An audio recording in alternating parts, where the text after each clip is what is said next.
Well, there is a script for Sleeping Beauty this year. It's funny because it's such a big show for two massive reasons. One is obviously it's our first show back after COVID, so that's massive. You know, it's the first show back for the audience. It's our first Panto back after this hellish 2 years, but it's also our first show since we lost Andy. So we've got a task on our hands to deal with both those massive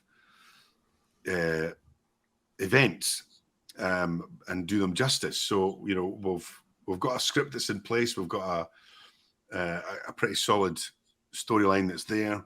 There is of course, we cannot do a show without Andy featuring in some way. So that's there. That may change and evolve as we continue to talk and discuss and work out on the rehearsal room floor, things like that.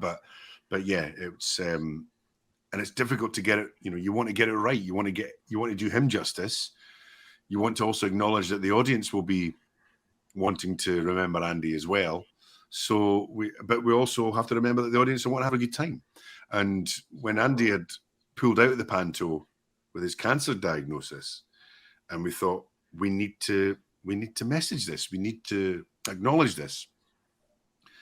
And then there was that, well, but we can't start a show. Curtain goes up, lights are flashing, dancers are dancing, we're all singing, and then go, but Andy's not here. Because you immediately then, you know, so you kill the atmosphere. So it's like where you place it. And we got it right because it was right at the end of the show. And we did this thing that I brought my phone out to say, you know, Andy's at home and he sends his love. So how would you like to send your love back to Andy? And we videoed the whole audience saying, we love you, Andy. And I would send him that back on WhatsApp. Every single show, right? 80 odd performances. He was sitting in his house in Scone and expecting the WhatsApp. And there'd be a couple of times where we'd do the show and I'd be meeting somebody for a bite to eat or something. And I'd go to my dressing room, get my makeup off, get my jacket on, and I'd be leaving. So it would be about 20 minutes after the show and I'd get a wee ping on my phone. And it would be just a message from Andy going, forgotten something, have we? And of course, I hadn't set up the video. So we'd have to then send him because that became part of his way of getting through the Panto, because he knew that twice a day he was still involved in the show and he would get his video sent by his big China. And I've still got all the videos on my phone, all the messages, and I'll never delete any of those. But I mean, I've got so much stuff of Andy's on my phone, messages and photographs and videos. And that's the one thing about grief in modern times, is that you will tend to have text messages to look at. You'll have voice messages to listen back to again, videos of when you were out getting pissed or things like that. So yeah, but I can guarantee you, whatever we do, we'll do it right. We will be determined to do it right. We will give the audience a moment, and we'll give Andy his moment to be remembered by the audience as well. And the thing is, we're all going through it together. And this is the unique thing about what we have in Edinburgh. It is like a family, on stage, off stage, backstage, front of house. Everybody in that building were devastated when Andy died. I mean, the crew went and ordered these gobos, these lights, to have the bat signal, because he was a massive Batman fan.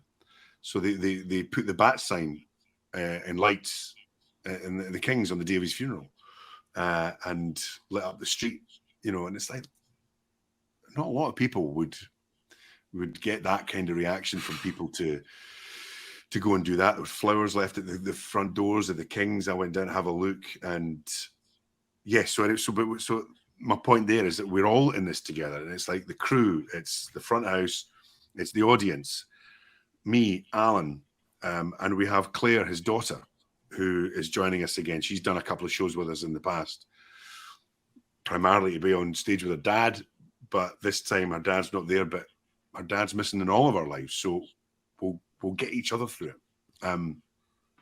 And yeah, it's going to be hard. It's going to be tough. But you know what? As we were talking about earlier on about that ability to stepping into the light, and this will get us through it. But you know what? I mean, it's going to be an emotional roller coaster Christmas this year, because every show will have a different audience, and every audience will want to give us a hug because Andy's gone, and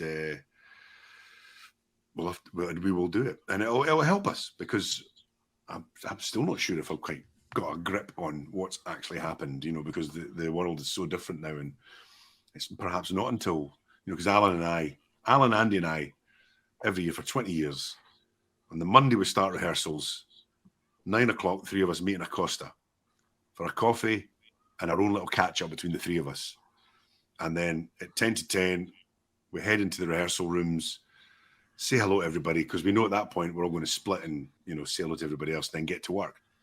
But we always had that wee hour ourselves. And it may be at 9 o'clock on that Monday morning that it kind of hits me and Allan that he's not there, at least when the last time he wasn't there, we FaceTimed him. And so he sat on our table while we had a coffee while he was at home. So yeah, it is utterly shite, but we will do it, and we will honour him. And again, Andy would be absolutely having none of the sad, maudlin, morose, oh my God, Andy Gray is gone, so we can't perform. and also, can you imagine not wanting to go on and what he would say? Oh, exactly. Exactly. And that was Claire's thought process when Claire was offered Panto. She's thinking it's a big commitment, and it's also going to be an emotional one. And then she went, hang on, just imagine what Dad would say. You've been offered the King's Theatre in Edinburgh, do Panto. Get your arse through there, young girl. So Andy will be driving us all through that run, no doubt.